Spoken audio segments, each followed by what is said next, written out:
हाँ जी, तो दोस्तों बहुत बहुत स्वागत है आप सबका। एंड फाइनली अभी आपका लॉ का एग्ज़ाम कंप्लीट हो चुका है और अब आप पेपर नंबर 3 की तैयारी करने बैठ रहे हैं, कॉस्ट एंड मैनेजमेंट अकाउंटिंग की। तो ये वीडियो खास तौर से आप सबके लिए कि 1.5 डेज़ का जो आपको टाइम मिला है, इसके अंदर आपने किस तरीके से तैयारी करनी है और अभी आपके लिए क्या क्या इंपॉर्टेंट चैप्टर्स हैं। तो ये वाला वीडियो बड़े ध्यान से सुनिएगा। एंड आप में से किन्हीं बच्चों को कोई भी डाउट्स हो तो डेफिनेटली मुझे कॉन्टैक्ट करें ताकि मैं आपके डाउट्स क्लियर कर सकूँ। तो सबसे पहले तो बच्चों पेपर नंबर 3 जो कि हम आपका डिस्कस करने के लिए आ रहे हैं, that is cost and management accounting. ये सभी ध्यान रखें कि आपको 120 नंबर का पेपर आना है, जिसमें से आपने 100 मार्क्स का पेपर अटेम्प्ट करना है। एंड अगेन आप सभी के लिए बहुत ज़रूरी है, एक बारी 2 मिनट लगा के स्ट्रैटेजी रिकॉल करें कि क्वेश्चन नंबर 1 कंपल्सरी, 2 से लेके क्वेश्चन नंबर 6 के बीच में कोई भी 4 क्वेश्चन आपको करने हैं। हर क्वेश्चन 20 नंबर का है, जिसमें से क्वेश्चन नंबर 6 आपका थ्योरी का आएगा। ज़्यादातर चांसेस यही बनते हैं कि आपका थ्योरी का क्वेश्चन बनता है, तो आपको अकॉर्डिंगली चैप्टर्स करके जाने हैं कि थ्योरी का भी आपको सब कुछ कवर करवाया गया। जब मैं चैप्टर्स की इंपॉर्टेंस की बात करता हूं तो मैंने अंडरस्टैंडिंग बेस्ड या पास्ट ईयर ट्रेंड्स देख के कुछ चैप्टर्स के अंदर ऑर्गेनाइज किया, कैटेगरी ए, बी एंड सी। अब इस चीज़ को बड़े ध्यान से सुनिएगा।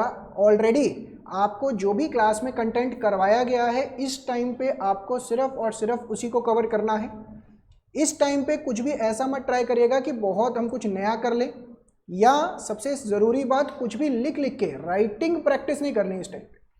मतलब बहुत बारी बच्चे गड़बड़ क्या करते हैं भाई, आखिरी के 1.5 दिन में राइटिंग प्रैक्टिस शुरू करते हैं। अगर आपने पूरे 9 महीने पढ़ाई नहीं करी है लिख लिख के, तो अभी लिखने का कोई फ़ायदा नहीं है। राइटिंग प्रैक्टिस बिल्कुल भी नहीं करनी इस टाइम पे। जिस तरीके से मैं क्लासेस में आपको हाईलाइट करवा रखा है एक एक पॉइंट कि भाई इंपॉर्टेंट ये पॉइंट याद करके जाना है या ये चीज़ करनी है, उन सभी को रिकैप करें।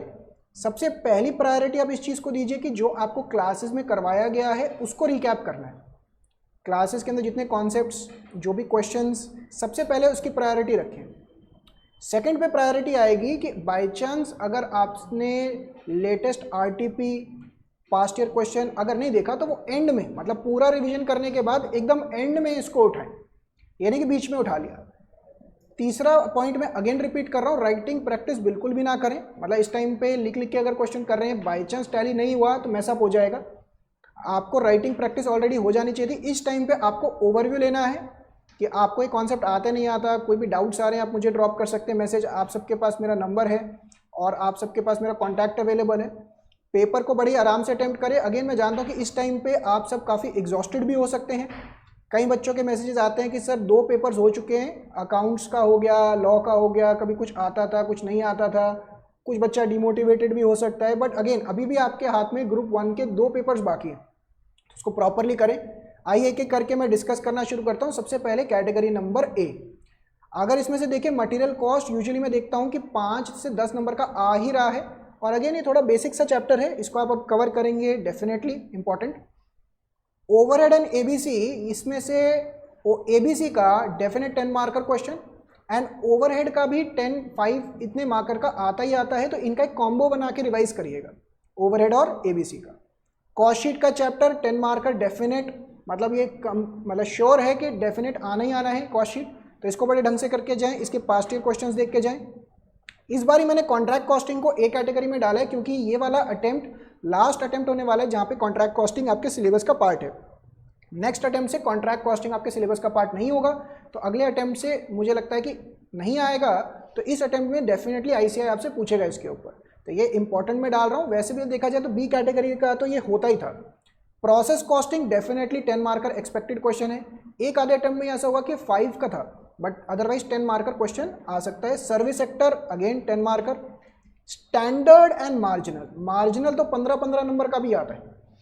इसको भी अगेन 3 कैटेगरीज में डिवाइड करवा के आपको क्लास में करवाया गया है। स्टैंडर्ड कॉस्टिंग बहुत बच्चे छोड़ते हैं, 10 मार्कर डेफिनेट क्वेश्चन।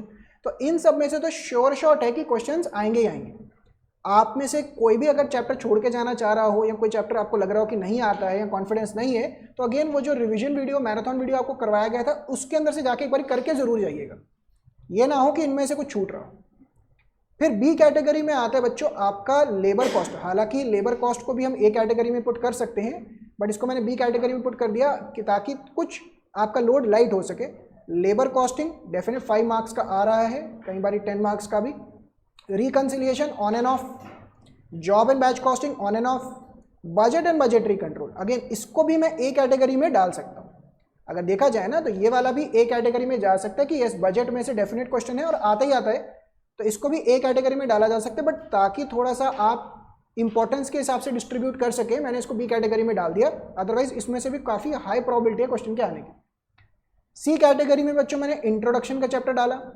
वीडियोस के टाइम पे मैंने आपको बताया भी है कि इसमें से थ्योरी का आने का काफ़ी अच्छा चांस रहता है और मैंने क्वेश्चंस मार्क भी करवाए हैं कि भाई ये थ्योरी ज़रूर करके जाइएगा, इसमें से रिपीटेड क्वेश्चन आ रहे। Integrated non integrated C category, journal, ledger, joint and by product, again मैंने इसको सी कैटेगरी में डाल दिया, बट 10 मार्कर एक आधी बारी हुआ आ गया, कई अटेम्प्ट्स में नहीं आया। तो आप इस तरीके से इसका वेटेज देख सकते हैं, एक रफ आइडिया बना सकते हैं कि भाई ए कैटेगरी, बी कैटेगरी और ये रहा सी। कई बच्चों के मेरे पास ऑलरेडी मैसेजेस आते भी हैं, पहले भी आ रहे थे कि भाई रिवीजन कैसे करना है। तो पॉइंट नंबर 5, आप सभी रिवीजन उस सीक्वेंस में करें जिस सीक्वेंस में अगेन आपको क्लासेस में करवाया गया है, या फिर जिस सीक्वेंस में आपने सेल्फ स्टडी किया। उससे क्या होगा बच्चों कि आपको एक फेमिलियरिटी रहेगी कि आपने जो पढ़ा जिस तरीके से और जिस तरीके से रिवाइज किया उसी सीक्वेंस में चलेंगे, ज़्यादा बेहतर रहेगा रादर देन कोई नया पैटर्न निकालना। या तो जिस तरीके से आपने रिवीजन किया या फिर जिस तरीके से क्लास में करवाया गया, इन दोनों में से किसी एक तरीके से फॉलो करिए, कोई नया तरीका नहीं बनाएंगे इसका। तो होपफुली आप सबको ये वीडियो से एक हल्का सा गाइडेंस मिला होगा। अगेन जितना भी आपने इससे प्रैक्टिस पहले किया वही अल्टीमेटली आपको काम आने वाला है।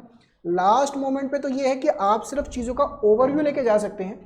लास्ट मोमेंट पे अगर आप इस चीज़ के लिए वेट कर रहे थे कि हाँ एंड में प्रैक्टिस करें, तो वो थोड़ा गलत स्ट्रैटेजी वहाँ पे बैठ रहा है। Again all the very best, आपका एग्जाम काफ़ी बेहतर जाए। एंड जो भी आपके पुराने दोनों एग्जाम्स हुए अकाउंट्स एंड लॉ, प्लीज़ उसको थोड़ी देर के लिए साइड कर दीजिए। सिर्फ फोकस इस पे बनाइए कि आपका paper number 3 that is cost and management accounting और टैक्सेशन का पेपर अभी कैसा जा सकता है, उस पर फोकस रखिए। अभी भी आपके हाथ में 200 नंबर है, इसको भी आप प्रॉपरली करके जाएंगे। इनफैक्ट जो बच्चे तो बोथ ग्रुप की तैयारी कर रहे हैं उनके हाथ में तो अभी 600 नंबर है। तो कोई भी बच्चा डीमोरलाइज ना हो, सिर्फ अपना फोकस बना के रखे, जो आपने कर रखा है उसी को बार बार रिवाइज करें। कुछ भी नया उठाने का लगे आपको तो एंड में उठाइए जब सारी रिविजन हो जाए, ठीक है ना। All the very best, thank you very much.